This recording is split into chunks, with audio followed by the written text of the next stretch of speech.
Assalamualaikum warahmatullahi wabarakatuh. Salam batiler seluruh Nusantara. Berjumpa lagi bersama saya Jajang Jamaluddin di channel tutorial budidaya ikan. Di video kali ini saya akan membahas beberapa tips budidaya ikan lele di musim hujan. Saat ini tepatnya di bulan Desember, penghujung tahun 2021, itu sudah memasuki musim penghujan. Keadaannya redup, suhu di kolam pun cukup dingin, dan biasanya kalau kita budidaya ikan lele pada musim hujan seperti ini, banyak sekali kejadian-kejadian, entahkah ikan kita lemes, ikan kita loyo, ikan kita pada gantung, ataukah malas makan dan lain sebagainya. Biasanya banyak sekali gangguan. Yang saya rasakan baru hari ini, cuaca cukup cerah juga. Dari pagi sampai siang hari ini, matahari cukup terik juga. Maka dari itu, seluruh air di kolam saya turunkan itu untuk mendapatkan suhu. Nanti kalau air kolam saya cukup hangat, itu nanti akan saya tambahkan kembali. Baik, di sini akan saya jelaskan beberapa tips budidaya ikan lele di musim hujan agar budidaya lele yang kalian lakukan itu bisa aman dan tidak terjadi gangguan. Tips yang pertama yaitu tingkatkan kejelian. Untuk sahabat yang budidaya ikan lele di segmen pembenihan, tingkatkan kejelian dalam memilih indukan atau membeli indukan. Apabila indukan kita mau diganti baru, kita beli lagi, silahkan beli indukan yang bagus. Kalau memang yang siap untuk dipijahkan, dipastikan indukan tersebut matang gonat. Nah, apabila di kolam indukan kita masih ada dan indukan tersebut masih layak kita pakai, sebelum pijahkan, pasti kita cek dulu kematangan gonat indukan. Nah, dalam pengecekan tersebut, tingkatkan kejelian sahabat. Jangan sampai indukan yang belum matang gonat, sahabat pijahkan pada waktu musim hujan seperti ini. Alhasil nanti, indukan yang kurang matang gonat itu akan menghasilkan bibit atau larva lele yang tingkat imunitasnya akan lemah. Terkena masalah sedikit pun, ikan tersebut akan cepat stres. Apalagi dikala dia masih ukuran larva. Dia baru menetas atau mungkin baru beberapa hari dari menetas. Biasanya akan terjadi banyak gangguan. Nah, kalau kita jeli dalam memilih indukan, insya Allah untuk hasil larvanya pun biasanya cukup kuat dan cukup bagus dalam hal imunitas dan kekebalan tubuh larva tersebut. Untuk sahabat yang budidaya ikan lele di segmen pendederan dan pembesaran, tingkatkan kejelian sahabat dalam memilih bibit. Terutama untuk segmen pendederan ya, karena kan yang kita dederkan ini bibit-bibit yang kecil, ukuran 1-2, 2-3 atau 3-4 cm. Kita harus lebih jeli lagi memilih bibit tersebut. Kita harus pastikan bibit tersebut memang benar-benar bagus dan berkualitas, sehat luar maupun dalam daripada bibit tersebut, agar nanti kita budidayakan pada saat musim hujan ini bibit tersebut tidak terkendala. Untuk sahabat yang di segmen pembesaran juga sama ya. Bibit dari ukuran 46, 57, 78 itu silakan sahabat lebih jeli lagi dalam memilihnya. Apabila sahabat ingin lebih aman lagi budidaya pada saat musim hujan, terutama di segmen pembesaran, silahkan beli bibit yang ukurannya besar, 9-10, 10-11 atau 11-12 cm. Tips yang kedua yaitu tingkatkan pemantauan area kolam kita. Musim hujan ini cenderung dengan banjir, termasuk area kolam kita. Jangan kita cek hanya sebatas kita ngecek ke kolam saja. Dipastikan area kolam keseluruhan, kalau kita punya 8 unit ya kita cek secara keseluruhan.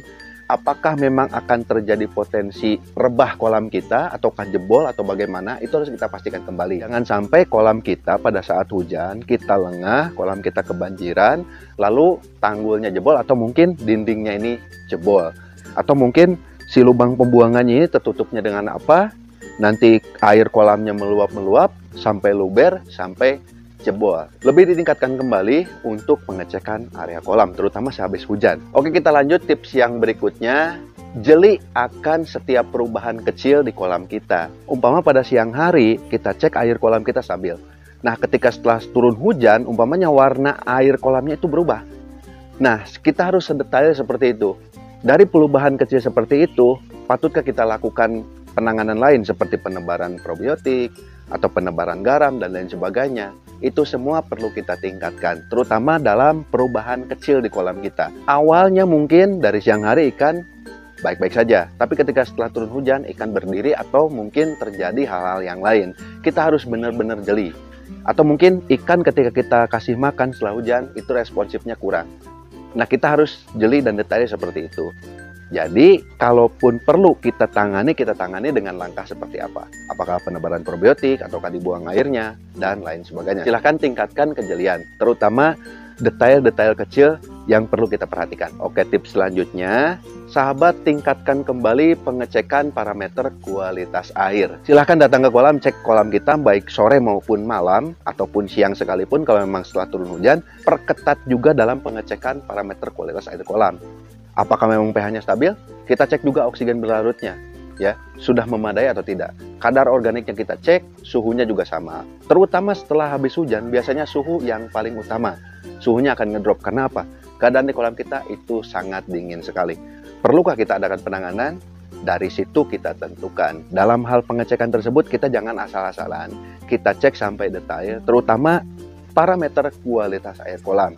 Kalau memang air kolamnya terlalu banyak air hujan, cepat kita tangani, tebarkan garam ataupun tebarkan probiotik untuk menstabilkan kembali air kolam kita. Apalagi sudah terjadi ikan lele kita berdiri, stres dan lain sebagainya. Itu perlu sekali kita tangani. Oke, tips selanjutnya, silahkan lakukan pembibisan probiotik pada pakan yang kita berikan ke ikan. Itu bertujuan agar pencernaan ikan lele lancar dan tidak bermasalah pada saat musim hujan.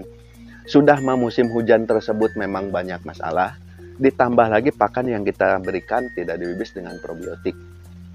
Dikhawatirkan pencernaan ikan lele kurang lancar, lele pun akan terganggu kondisinya. Untuk itu, sebagai pencegahan, silahkan bibiskan probiotik ke pakan yang akan kita berikan. Bibiskan probiotik, setelah probiotik tersebut meresap ke pakan, baru kita berikan ke ikan. Dengan tujuan untuk meningkatkan imunitas dan kekebalan tubuh ikan lele kita pada saat musim hujan. Baik, tips selanjutnya yaitu dalam keadaan normal, silahkan buang air endapan dasar kolam setiap hari. Seperti di video yang terdahulu sudah saya bahas, pembuangan air kolam itu saya lakukan setiap hari, tapi durasinya tidak lama.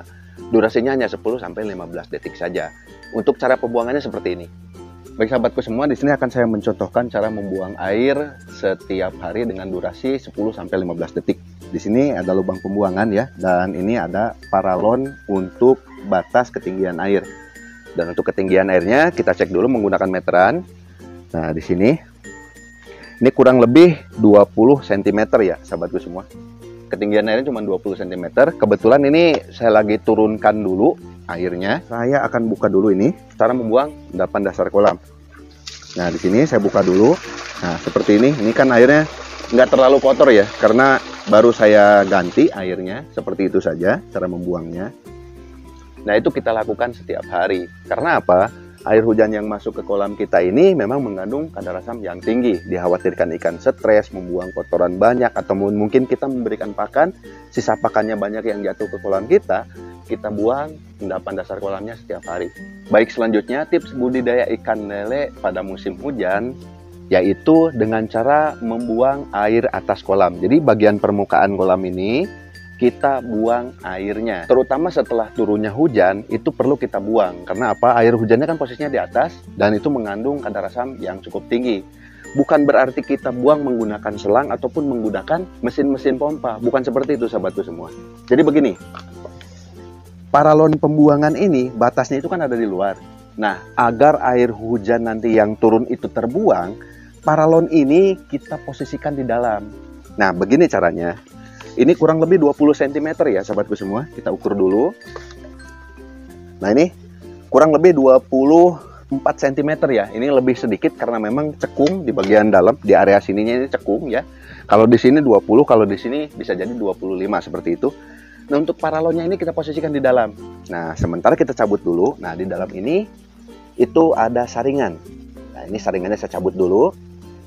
Nah, seperti ini saringannya, cukup kecil karena ikan di sini ukuran 2-3 cm. Nah, untuk paralon ini kita pasang dulu. Nah, kita pasang seperti ini. Bentar. Nah, setelah kita pasang seperti ini, kita cabut bagian ininya. Nah, kita cabut. Jadi air atas kita buang tuh seperti ini sahabatku semua. Mudah-mudahan cukup jelas ya. Nah, jadi air atasnya ini terbuang. Jadi ketika air hujan masuk ke sini, air atas itu senantiasa terbuang. Dan untuk menjaga agar ikan tidak terbuang ke sini, silakan sahabat pasang jaring hijau atau jaring hitam. Sesuaikan dengan ukuran ikan. Kalau ikan di sini yang ada itu ukuran 2-3 cm. Lebih amannya lagi saya menggunakan jaring hijau. Jadi jaring hijau kita pasang di sini. Air hujan masuk ke kolam kita, tapi langsung masuk ke lubang pembuangan ini dan keluar dari sini. Seperti ini contohnya. Ya, oke sahabatku semua, cukup jelas kan tips dari saya. Nah, ini tips yang paling penting itu sebenarnya untuk perubahan daripada lubang pembuangan. Jadi pembatas air yang ada di sini kita pindahkan ke dalam. Jadi ketika air hujan masuk, nanti akan terbuang melalui lubang pembuangan dari paralon ini. Oke sahabatku semua, itu tadi tips dari saya agar budidaya ikan lele kita lancar pada saat musim hujan. Jika sahabat suka dengan video ini, silahkan tekan tombol subscribe-nya, lalu nyalakan tombol loncengnya agar sahabat senantiasa mendapatkan pemberitahuan di setiap video yang saya share di channel ini. Jika dirasa video ini bermanfaat, silahkan tekan tombol share, lalu bagikan video ini ke media sosial kalian agar yang belum tahu bisa menjadi tahu. Mohon maaf apabila ada salah-salah kata dalam penyampaian saya. Saya tutup. Assalamualaikum warahmatullahi wabarakatuh. Salam batiler, seluruh Nusantara, dan tetap semangat.